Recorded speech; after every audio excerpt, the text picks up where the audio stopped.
Hi and welcome back. So if you skipped the previous episodes, then you missed out on a bit of lore, and today we're gonna play a little bit of game as well.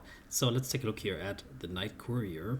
So that's somebody who we want to meet to get a bit more information about our sire. I thought I knew every fixer with whom Reynard had ties and given my role as the logistic gal of our coterie. Maybe I'm just tired, but I have no clue who that Night Courier might be, and it sends a trickster sense into overdrive. Yeah, I'm also interested, like, the coterie is like a group of kindred that work together, so whether it's just the two of them, or if there's another third or fourth person in there. Maybe so far I haven't met any, so maybe it's just the two of them. Night Courier. Usually, I'd fill the car with some sort of idle talk, whether I'm with friends or just by myself, but this time I just let the silence hang. Neither Patrick nor Skylar seems too keen on chatting, not even with the classic Queen tracks playing, so the Cative's perfectly serviceable car is almost uncomfortably quiet as we cruise through the night streets of New York City. I've gotten this strange sensation in my stomach, like I've eaten a chunk of ice. If kindred could get indigestion, I'd blame it on my last mortal meal. But since that's not a thing, I guess this feeling must be anxiety. It's really not my usual vibe. Something about this whole situation makes the hairs on my neck stand right up. It feels like there's something terrifying waiting for me at our destination, just a few blocks away. But weirdly enough, my gut is telling me not to run from it. And my guts is usually spot on. As we pull to the meeting spot, the Night Courier stands out immediately, mostly because she's the only one around.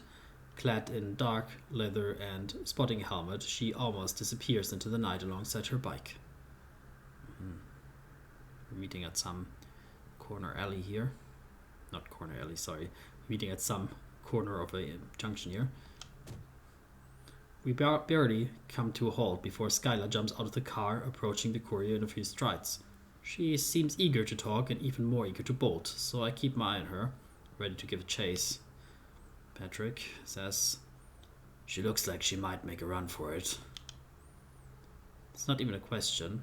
I shoot a quick glance his way and catch him looking at Skylar just as intently as I am.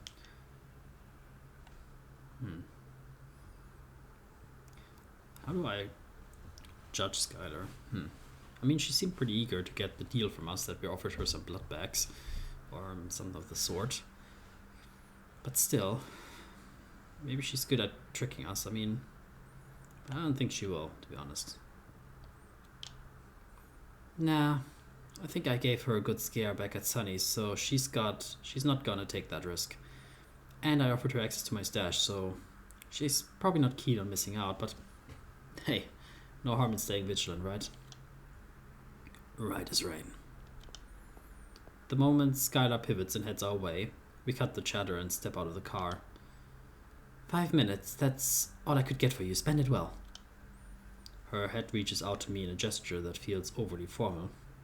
Her hand. It's interesting that... Who's this person to only give us 5 minutes? Like, it sounds very strange. But let's give a low 5, maybe. Maybe this is the kind of area. I mean, I would love to see her picture so I could better judge her, but we'll see her only afterwards, I guess. So let's do a low 5. I slap her hand with a loud low 5. Theatric eye roll laced with annoyance. It's all I get for that. The key.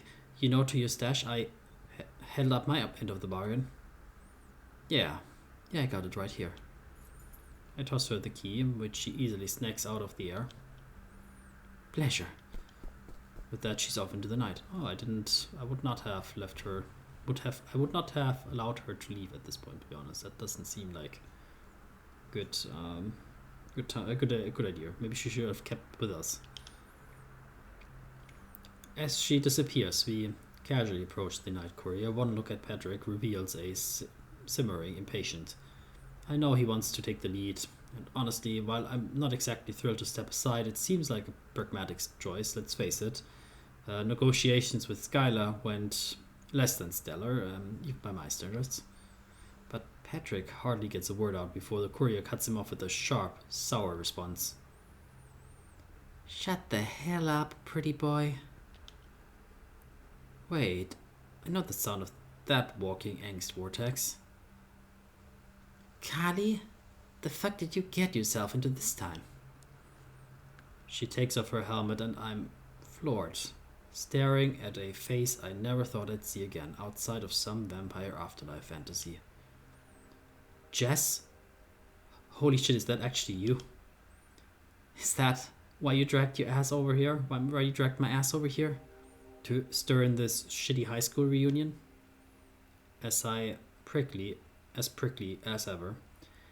I'm dying to give her a hug, but her thundercloud of a face screams, back the fuck off.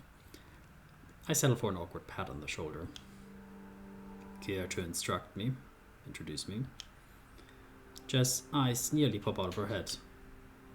Oh, piss off! Is this really why I'm out here? Wait, no, hell no. It's, let's just go one step at a time. Christ. Patrick, meet Jessica Wainwright. I know you like it formal. She was part of our crew before she up and vanished like a ghost a year back or so. Speaking of which, we thought you were gone. Like, for good, I mean. She seems thrown by that, but she swallows whatever rush of words is clawing at her throat. Oh, really? Well, that clears up the mystery of the silent phones. So we're playing it like that. I fucking warned you, you dick. Not like I can text beyond the grave. FYI, I left you guys a fucking note. This whole situation is surreal. The hell are you on about? Reynard said... Of course, Reynard fucking Kistel. Turning shit into gospel. Her deceptively soft features harden. Why the hell are you poking around for him anyway? Okay. Well, I mean, she has some sort of agenda with him, for sure. And maybe she will help us if we give her a little bit of a pity situation to latch on to. Why? Because it's a fucking Tuesday, that's why. And by that I mean he's off the grid, and now I am neck deep in the shit cause the Camarilla wants him found. Right, and who's this charmer? I'm essentially the raft, keeping her afloat in the cesspool she's plunged into. Not gonna lie, I jump up a little. I sort of forgot he was even here. I still toss him a wound look and pout a little, while Jess lets out a hearty laugh. So I'm surfing this wave of horse shit with you? Oh, you filthy, filthy lifeline. The sheriff had him shadow me. I swear he's useful. Sometimes. Maybe it's the pretty yet infinitely punchable face that does it. Right, and you just went along with all the creeping around because... Why, exactly? I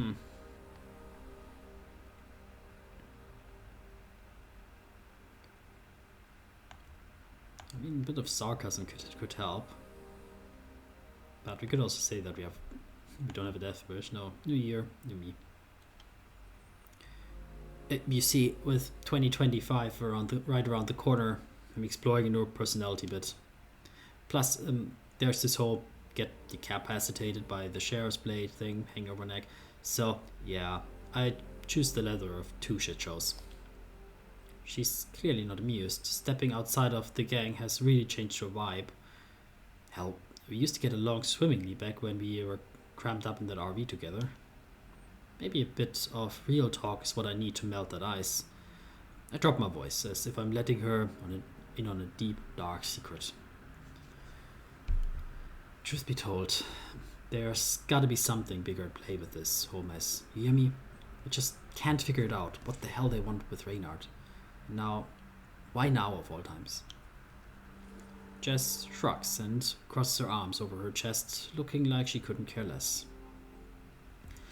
Water's wet, the sky's blue and piss stinks. By which I mean underneath all that charm, Cassell's been a two-faced, lying sack of shit from day one. No wonder the whole Ivory Tower's on his tail. Hold up. There's clearly bad blood between her and Reynard, and it's screwing her view a bit, maybe. Charming, sure. I'd buy snake oil off the bastard too, but he's always been straight with me. What's even worse, she has this horrid look in her eye I can only interpret as pity. The hell's there to pity? I'm doing just fine, thank you very much. Heard through the grapevine, you might know where Cassell is hiding. And Jess laughs at that. Am I losing my edge here? Oh, honey, Cassell is an even deeper shit than Kaylee is. See, I've been involved with the circulatory system on and off, passing messages and whatnot. She leans back even further onto her bike, all cool and collected, like nothing gets her. I almost follow, enraptured, but catch myself at the last moment and straighten up, signaling for her to continue. Word is, Cassell shot right up the top of their shit list just maybe a couple nights back, based on some fresh intel they got from who knows where. Suddenly she leans forward on her elbows, looking at me seriously. This is major league shit, Kali. Could be Uncle Sam's level big. And it might not just be Cassell in the crosshairs, but anyone tangled up with him. Keep the hell away. Yeah, except running away somehow vanished from my playbook. I literally lose my head over it. She shrugs and starts putting her helmet on. It's your problem, not mine. I bailed on that clusterfuck of a sire for a reason. And Unlife has been beautiful ever since. Good fucking luck, though. Pause for dramatic effect. And don't bother calling me again. Then she's gone. Just an engine war fading into the night. Right back at ya, bitch. Without looking, Patrick, I let out an awkward laugh and kick at some blue stones. She's quite something. How are you holding up? Huh. Let's be honest with him.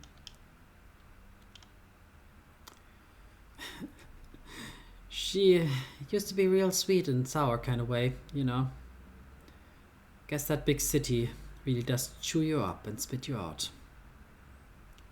So, the circulatory system, huh? What's your take? Patrick mercifully bites his clipped tongue and pretends not to see what I'm sorta in shambles. It appears they are more eager to nab Reynard Cassell than we anticipated. They managed to acquire some incriminating intel. To be honest, things don't look good for him. Great. And we are still no closer to finding him than we were last night. Or whenever. There's also the matter of whether the circulatory system intends to hunt you as well by virtue of being Reynard's accomplice. Oh please, I'm hardly even his sidekick. He levels a blank stare at me and I bark out a laugh. My spirits momentarily lifted. I rub my hands together briskly, suddenly feeling like mischief. Well, seeing as your Anarch lad bleed didn't really pan out, guess we're next hitting Sansaric next. He hesitates, idly twirling his finger, more a tick than actual needing his this time. It is indeed our backup lead, but only lead. Fine. At the moment, it is our only lead, but I have my reservations about Sansaric. Let's unpack this back at my haven. Besides, dawn is nearly upon us. He starts walking towards the car, then pauses when he sees I haven't moved. I tug at the fraying edge of my sleeve, smiling at him almost apologetically. Yeah, funny story, but I can't. Literally. He sizes me up unrelentlessly. Relentlessly. Gully, This isn't the moment for your antics. We need to move quickly. Thing is, your haven isn't safe for me anymore. What are you? It's just a thing with my clan. If I crash in the same spot more than once a week, you might as well sweep me up for sundown, like with a broom. He looked at me piercingly, searching for the seat, which for once isn't there. His finger stands on his hand, spinning the ring furiously. Finally, they come to a stop. Yeah, I get it. I'm not messing around, Oh, you do? A hint of mirth sparks in his gaze, though his expression remains stoic. Let's rendezvous at my place tomorrow night. I've got a private eye in mind who might have an idea where to find Sansaric. API? You're not talking about D'Angelo, are you?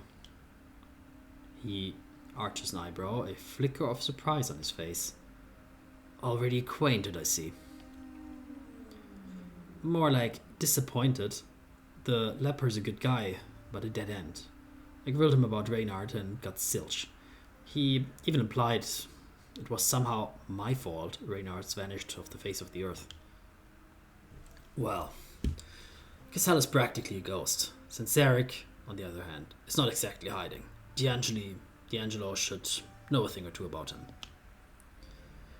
Fair, but he's a slippery little eel. We might need leverage on him to get him talking. A shade of a smile crosses his face. Leave that to me. He'll talk. He turns around and climbs behind the perfectly serviceable wheel. Tomorrow, dusk, my haven. Don't let me down. I give him a playful salute, waving as he pulls away. Look at that. Night's bleeding into day already. I really need to get a move on. There's a damn little cellar that I've been eyeing for a crash pad. It's not exactly the Ritz, but I've done my homework. It's secure enough for a quick sleepover.